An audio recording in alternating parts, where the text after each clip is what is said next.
yung application stage ko, paghahanap, job hunting stage. So yeah, kung ako, if you ask me, is it worth it?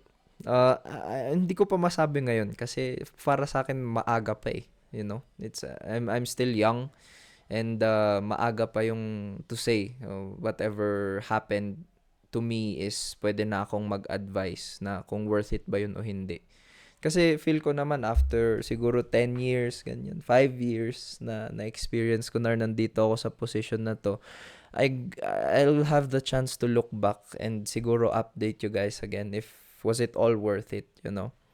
And of course, yung pera ko rin kasi may other investments din ako. Bumalik pa rin ako sa trading, ganyan, other than yung, syempre, yung mga sahod ko. Pero, yun, meron din akong account ulit sa trading which is medyo na-fuck up dahil sa US tariffs. But anyways, uh, I won't go into detail about my trading na siguro next time if interested kayo, no? Pero, yun, that's my episode for this day, I guess. Yeah, titignan ko muna, I listen to it.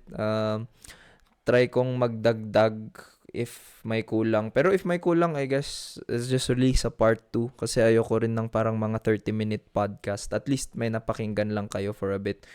So yeah, again, if you ask me, should I drop out? Consider your skills muna and what you have to offer. Kasi if wala rin naman kayong magawa outside your course, edi wag na lang, 'di ba? Just stay there. Konting tiis lang, tiis-tiis lang 'yan. In my case kasi, na retention policy ako and yun nga, nakahanap na ako ng work. So, if you weigh the options, worth it pa bang magbago, like mag-take ng isa pang course, ng bagong course, or mag-work na lang? Syempre, pipiliin mo mag-work ka na lang kasi andun na yung pera eh.